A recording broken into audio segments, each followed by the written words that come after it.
Malu rasanya mengatakan cinta kepada Dia, kekasih Allah, kerana Dia insan mulia, sedangkan diriku insan biasa.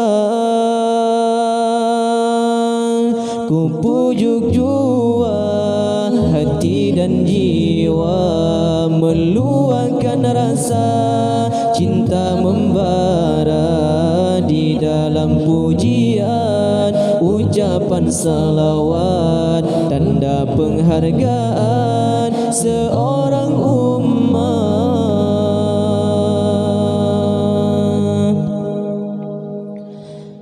Selagi upaya ku turuti ajarannya, apa terdaya ku amalkan sunnahnya, moga di dunia mendapat berkah, di akhirat sana beroleh syafaat, kerana peribadinya aku terpesona, kerana budinya aku jatuh cinta, rinduku padanya tiada terkata, nantikanlah daku di taman syurga.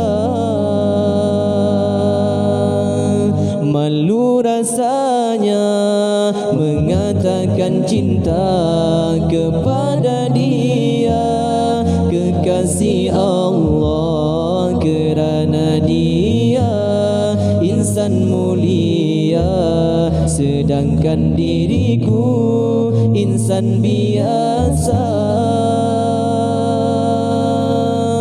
Ku pujuk jua hati dan jiwa, meluahkan rasa cinta membara di dalam pujian, ucapan selawat, tanda penghargaan seorang umat.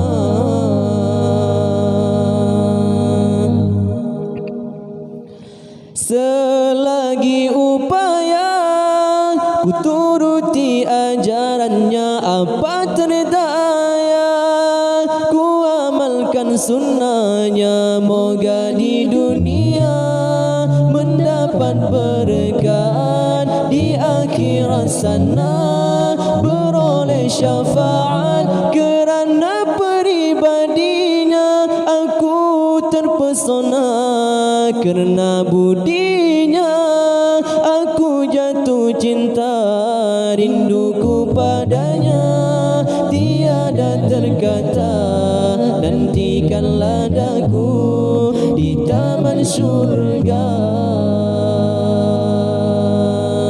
Sesungguhnya apa yang ku dambakan adalah cinta Allah yang Esa, kerana cinta kepada Rasulullah berarti cinta kepada Allah.